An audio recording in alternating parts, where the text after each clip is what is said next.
thank God. I thought you were— It's been nearly 2 decades since the isometric future view of capitalism gone awry graced PC monitors. Syndicate has been reborn as a first-person shooter on both PCs and consoles, so it's time to start your trench coat and start your internal systems as a company agent. Is this a must-get acquisition or merely junk stock?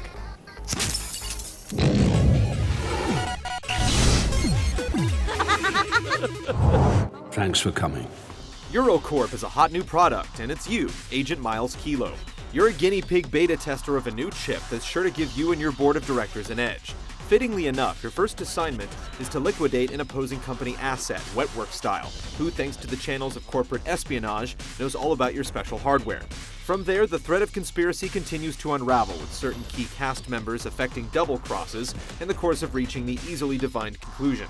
The plot points might be dull, but the dialogue flows well enough, with a huge amount of backstory to data mine via the menus, where the cyberpunk chic gets nerdy with exposition.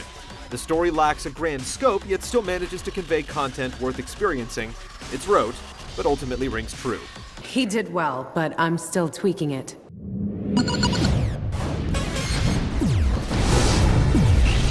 You'll never stop us!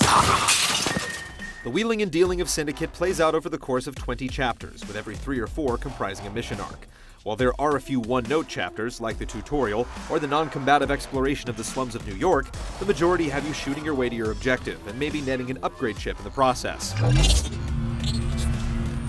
Company life is far-reaching, so shootouts take place beyond cubicles and reception desks, with nightclubs and transport hubs mixed in with R&D factories and elevator shafts. The levels lead you by the nose, with lots of carefully placed enemies and scripted entries, and not much in the way of exploration, barring the requisite collectibles, business cards hidden in plain sight, and propaganda that can only be seen with your limited cybernetic dark vision.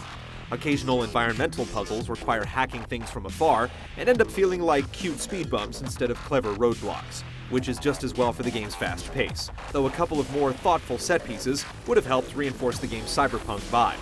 The few jumping sections should have been deleted, while bosses offer a mix of unique experiences and played-out slugfests. Despite a big focus on trading lead, Syndicate never gets overtly repetitive. A new weapon or threat will come along frequently enough to tilt the action in a new direction. The firefights aren't exacting combat puzzles per se, with their rigidness calling for somewhat specific measures, not to mention the player's capacity to learn from failure. Each chapter ends with a scorecard, and you can replay levels easily, so you may find yourself tempted to attempt perfect runs. There aren't any online leaderboards to speak of, though. Dark Space Tactical Simulation initiated. There is a full online-only co-op campaign spread across 9 varied maps with shifting goals. Persistent unlocks and faintly defined class roles are the neural glue here. Like the single player, you'll breach, shoot, and shift into dark vision, but this time alongside up to 3 fellow agents. The game doesn't scale for the number of your party, so it's best to go in as a foursome, especially for the more dangerous endeavors such as transporting server racks that leave you with only your sidearm. The persistence comes with a few new weapons, apps, and perks to help customize your agent and your role. Accuracy is still the key component to winning, and fortunately enemies don't have scaling health. MMO concepts have leaked in as well. There are randomly spawned special enemies and bosses that drop what amounts to loot.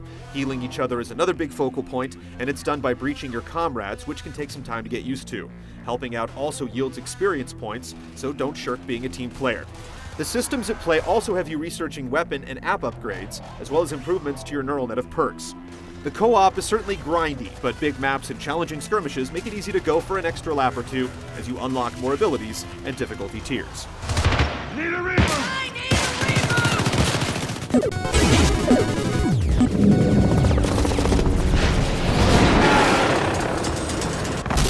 Agents are one-man armies. Guns are required and bullets are fired with ease, especially when shifting into dark vision, where enemies are highlighted, time slows down, your damage output is increased, and intake decreased.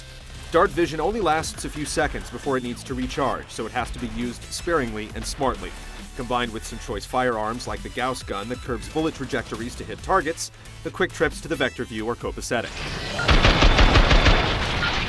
The applications, the moniker for the malicious hacks that you can pull off on other cybernetic soldiers, are devastating. The Suicide app makes heads pop, Persuade temporarily turns a foe into a friend, and Backfire causes weapons to drop, making the now unmanned targets very vulnerable. You can't spam the apps, they need to be recharged via your adrenaline by nailing headshots, kill chains, and carefully timed hacks. It's a microeconomy where skill gives rewards that will expand opportunities. Both Suicide and Persuade are deadly and powerful and take longer to charge, leaving Backfire as the non-lethal tide turner. Between the apps and Dark Vision, there's almost always something on the back burner, leaving it up to you to optimize the scenario. The apps are applied by breaching, which is your remote hacking ability.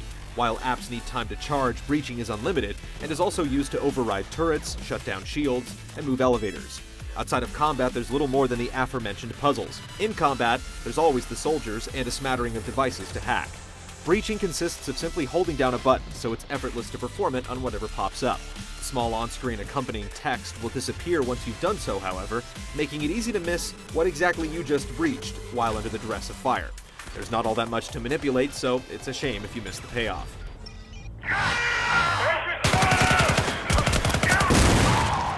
The best and worst of Syndicate plays out in the boss battles. Usually fought against other corporate agents, you'll see some cool tricks that often turn into a drawn-out game of circle strafing and cover grabbing while your Dark Vision recharges. An agent that can seemingly cast mirror image right out of Dungeons & Dragons becomes a bore as you down his doppelgangers and pick away at his life bar. As you're wishing you could violate his firewall, upload Suicide, and be done with it, a robot flutters by ready to plop out guns because the developers know you'll burn through tons of ammo. Even the stronger regular enemies and mini-bosses elicit FPS tactics from 1993. Still, every boss has memorable moments. The best, like playing ping pong with rockets, require breaching and not bullets. Syndicate has a lot of ideas, but seems unwilling to let some of them out of the bag, instead parading them around at key moments, while some mechanics, like running through weak walls, never amount to much. Glad to have you back, Kilo. Let's get you in the chair.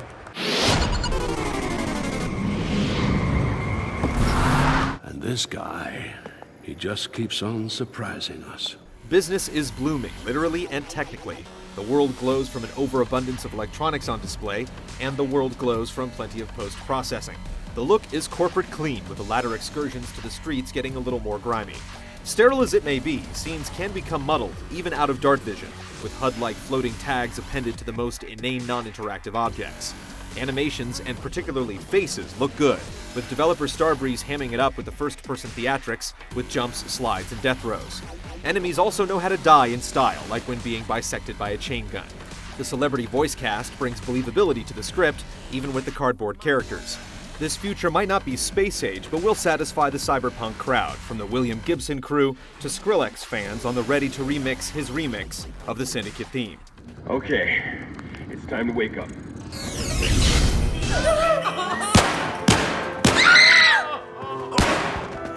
Starbreeze certainly dangles carrots of innovation throughout the 6 or so hour campaign, with more great moments than aggravating ones. Likewise, just when the co-op's repetitiveness has you ready to quit, you'll unlock a new upgrade to play with. Syndicate's concepts are begging to be taken off the leash, but for now, the hacks at hand will have to do. Recommend brute force assault.